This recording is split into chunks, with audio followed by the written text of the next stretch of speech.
সাতক্ষীরায় শুকনা মরিচের দাম বেড়েছে। এক সপ্তাহের ব্যবধানে জেলাটিতে এই মশলা পণ্যের দাম বেড়েছে কেজিতে ৫০ টাকা। গতকাল সাতক্ষীরা জেলা সদরের সুলতানপুর বড় বাজারের একাধিক মশলা বিপণন ও আড়ত ঘুরে এ তথ্য জানা গেছে। ব্যবসায়ীরা জানিয়েছেন, ভোমরা স্থলবন্দর দিয়ে সম্প্রতি শুকনা মরিচের আমদানি কমেছে।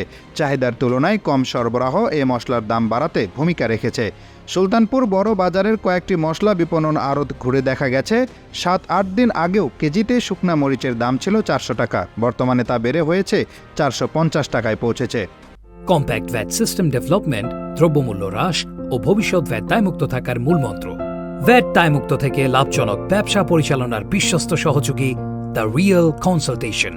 স্বচ্ছ ভ্যাট আইনে দক্ষ ন্যায্য ভ্যাট প্রদানে। এ বিষয়ে সাতক্ষীরার মশলা ব্যবসায়ী জহুরুল হক বলেন, ভোমরা স্থলবন্দর দিয়ে শুকনা মরিচ আমদানি কমে যাওয়ায় তার প্রভাব পড়েছে জেলা শহরের মশলা বাজারগুলোয়।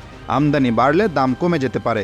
সাতক্ষীরা জেলার দায়িত্বপ্রাপ্ত কৃষি বিপণন কর্মকর্তা এস.এম. আবদুল্লাহ জানান, বাজারে যথেষ্ট সরবরাহ থাকার পরও যদি কোনো ব্যবসায়ী শুকনা মরিচের দাম বেশি নেন তাহলে তাদের বিরুদ্ধে কঠোর ব্যবস্থা নেওয়া হবে। এদিকে ভোমরা শুল্ক স্টেশনের রাজস্ব বিভাগ থেকে জানা গেছে, ২০২৩-২৪ অর্থ বছরের গত ১০ মাসে অর্থাৎ জুলাই-এপ্রিল পর্যন্ত এই বন্দর দিয়ে শুকনা মরিচ আমদানি হয়েছে ৪৭,১২০ টন, যার আমদানি মূল্য ১,১৮৮ কোটি ১ লাখ টাকা।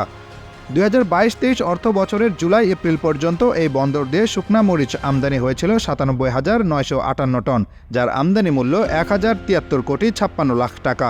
এই হিসাব অনুযায়ী চলতি অর্থ বছর পণ্যটি আমদানি কমেছে ৫০,৮৩৮ টন।